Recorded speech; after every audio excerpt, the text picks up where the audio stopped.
ऐसा नहीं है कि स्टालिन साहब अभी हिंदी से परेशान हो रहे हैं, इससे पहले सनातन विरोधी बयानों के लिए झंडा बरदार रहे हैं एमके स्टालिन, उनके बेटे उदयनिधि स्टालिन। इनको एलर्जी रही है हिंदुओं से भी, और अब ऐसा लग रहा है कि हिंदी से भी एलर्जी हो गई है। रिपोर्ट देखिए।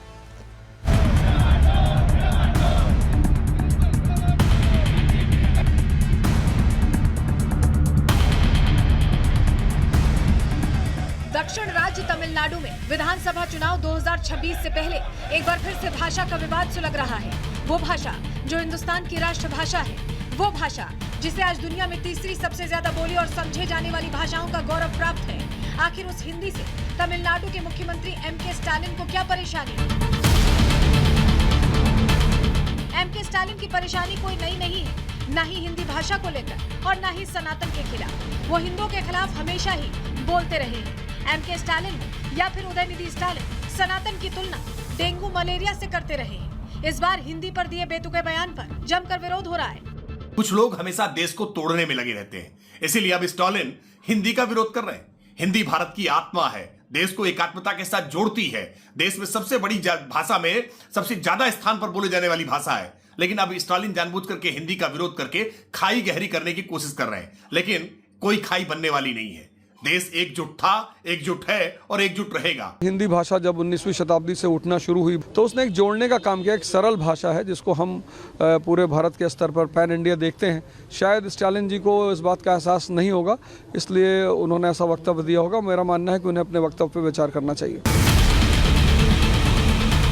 जिस हिंदी को लेकर महात्मा गांधी ने कहा था कि हिंदी जनमानस की भाषा है, उस हिंदी पर स्टालिन की टिप्पणी ये बताती है कि हिंदी को लेकर उनका ज्ञान भी उनकी राजनीति की तरह सीमित है। और शायद वजह भी राजनीति ही है, क्योंकि हिंदी भाषा के खिलाफ संग्राम का सीधा कनेक्शन चुनाव से भी जुड़ता दिख रहा है। 2026 में तमिलनाडु में विधानसभा चुनाव है, जिसको लेकर स्टालिन अभी से हिंदी भाषा को हथियार बनाते दिख रहे हैं। Bureau report, Republic Bharat. अब जरा एमके स्टालिन साहब को यह जानकारी भी देख लेनी चाहिए। दुनिया में चौथी सबसे ज्यादा बोली समझे जाने वाली भाषा हिंदी है। विश्व के 132 देशों में लोग हिंदी में बोलते हैं, काम करते हैं हिंदी भाषा में। दुनिया में हिंदी बोलने वालों की संख्या, दुनिया में बता रहे हैं, देश में नहीं, 2.6 अरब से ज्यादा है। कनाडा, ऑस्ट्रेलिया, अमेरिका में भारी संख्या में हिंदी भाषी प्रवासी रहते हैं और उन देशों में उन्हें डेवलप्ड बनाने में इनका हाथ है। Nepal, Mauritius, Fiji, Suriname, Uganda, Bahrain, Kuwait में हिंदी भाषा प्रचलित है। ये इनको अपने देश में ही दिक्कत हो रही है। लोगों से भी हमने इस पर बात की, उनकी क्या राय, सुनिए जरा। हिंदी एक सर्वोपरि भाषा है, एक ऐसी भाषा जिसको हर आदमी समझ लेता है। तो मेरा समझना यह है कि स्टालिन जी की राजनीति ना करें और जो देश एकजुटता के साथ चल रहा है उस एकजुटता के साथ चलने दें। हिंदी भाषा सर्वोपरि है, हिंदी भाषा के ऊपर कोई भाषा नहीं है।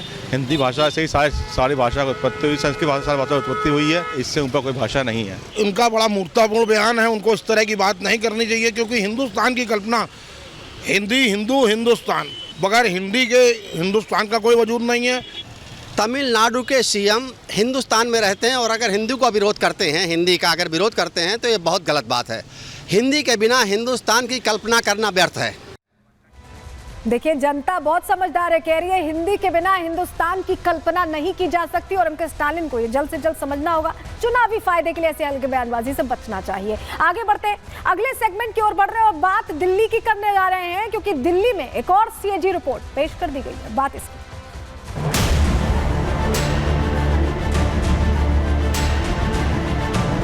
स्वास्थ्य सेवाओं का प्रबंधन पर निष्पादन लेखा परीक्षा प्रतिवेदन वर्ष 2024 का प्रतिवेदन संख्या नंबर 3 की प्रतियां सदन पटल पर प्रस्तुत करती हूँ।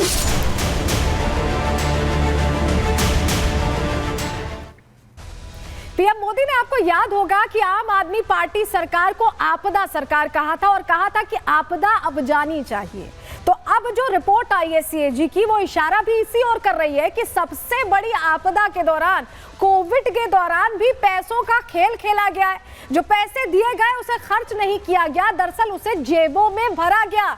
और सीएजी की ये हैरान करने वाली रिपोर्ट, जो कट्टर ईमानदार का बोलबाला बार बार करते थे, उनके पूरे कट्टर ईमानदार के किले को ढहाने में ये दूसरी रिपोर्ट भी कहीं ना कहीं बता रही है कि कैसे ये खेल खेला गया। चलिए सबसे पहले जानकारी आपके सामने रखते हैं कि हुआ क्या है क्योंकि सीएजी रिपोर्ट में हैरान करने वाला खुलासा हुआ है। ये खुलासा बताता है कि कैसे पैसों की बंदरबाट इस दौरान भी की गई जब कोविड भी था। खबर क्या है पूरी आपको बता रहे हैं क्योंकि दूसरी रिपोर्ट सीएजी की टेबल कर दी गई है और इस रिपोर्ट में दिल्ली विधानसभा में दूसरी सीएजी रिपोर्ट हेल्थ सेक्टर से जुड़ी पेश हुई है।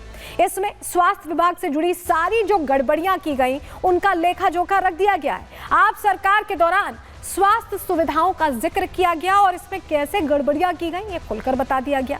मोहल्ला क्लिनिक की जिसकी तारीफ करते आम आदमी पार्टी के तमाम चेहरे थकते नहीं थे, उसमें बड़ी गड़बड़ी का खुलासा हुआ। सब जानकारी सब सच सामने आ गया। कोविड महामारी के दौरान घोर कुप्रबंधन, भयंकर मिसमैनेजमेंट किया गया। केंद्र सरकार के द्वारा भेजे गए पैसों का इस्तेमाल यहां पर नहीं किया गया, अच्छे से नहीं किया गया, जनता के लिए नहीं किया गया।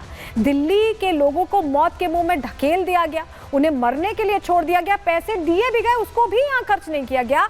मोहल्ला क्लिनिक की भी हालत बहुत खस्ता और बहुत खराब थी, जिसको लेकर कहा जा रहा था कि मोहल्ला क्लिनिक बनाई गई है, व्यवस्थाएं की गई है, लेकिन इसके बाद समझ ये आया है कि दरअसल कोई व्यवस्था ही नहीं की गई। पैसे तो दिए गए लेकिन उसका इस्तेमाल नहीं किया गया। अस्पतालों की हालत कैसे खराब थी, चलिए अब आपको बता रहे हैं, जानकारी आपके सामने रख रहे हैं। रिपोर्ट में दिल्ली के 27 अस्पतालों का ऑडिट सामने आया और इससे पता चल रहा है कि लगभग आधे अस्पतालों में आईसीयू नहीं था।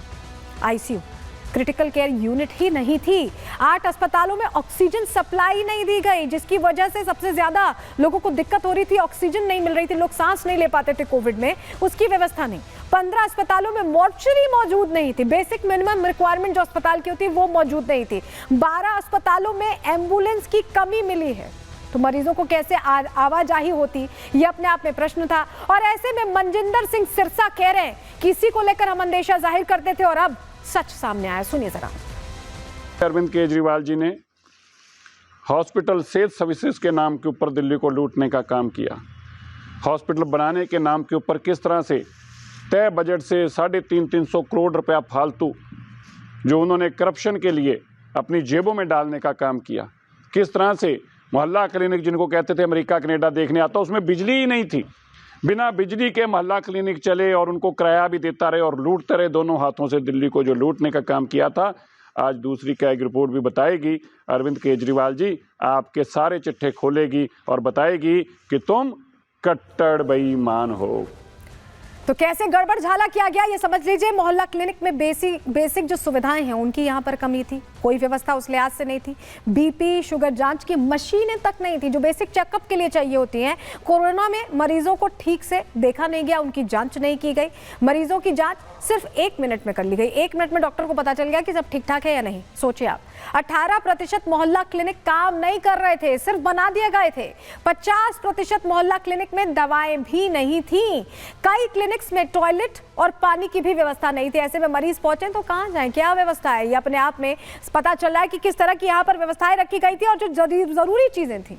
ये तो हमने आपको बताया कि अगर मोहल्ला क्लिनिक जाते हैं तो वहां क्या नहीं था, लेकिन जो जरूरी चीजें हैं उनका ध्यान नहीं रखा गया। स्वास्थ्य सुविधाओं का ध्यान कैसे नहीं रखा गया है इस आपदा सरकार में, जिसे प्रधानमंत्री मोदी कह रहे हैं। जानकारी आपके सामने रख रहे हैं। देखिए, ना टॉयलेट ना पानी, सिर्फ करप्शन को लेकर पैसे यहाँ बनाए गए। 21 टॉयलेट्स नहीं पाए गए, इसके अलावा 21 में 6 में जांच टेबल ही नहीं थी, डॉक्टर पता नहीं कहाँ जांच कर रहे थे। इसके अलावा 10 में पीने का पानी नहीं था। 29 में आग बुझाने की व्यवस्था ही नहीं थी। कोई इमरजेंसी आ जाए तो ना तो डॉक्टर बचेगा ना मरीज बचेगा। ये है मोहल्ला क्लिनिक की कहानी और इसी को लेकर बीजेपी सवाल पूछ रही है, आम आदमी पार्टी से जवाब देते भी नहीं बन रहा। सुनिए। ये जी की रिपोर्ट में जो तथ्य सामने आए हैं वो चौंका देने वाले हैं और जिसके कारण शराब घोटाले का एक बड़ा पक्ष सामने आया है। लगभग 2000 करोड़ रुपए का सरकारी खजाने को नुकसान हुआ है। कि सीएजी की रिपोर्ट तो प्रस्तुत की गई, लेकिन तानाशाही पूर्ण रवैया अपनाते हुए भारतीय जनता पार्टी की सरकार के दबाव में विधानसभा अध्यक्ष जिस तरह से पूरे विपक्ष को सदन से बाहर करके एक तरफा चर्चा करा रहे हैं, वो इस बात को दर्शा रहा है कि भाजपा सरकार की मंशा सीएजी पे चर्चा कराना नहीं है। उस पर केवल आम आदमी पार्टी की सरकार को जैसे पहले गालियां देते थे, वैसे आज भी सदन में सरकार में बैठने के बाद भी एक ही प्रलाप चल रहा है, आम आदमी पार्टी की सरकार को गालियां दो, गालियां दो, गालियां दो।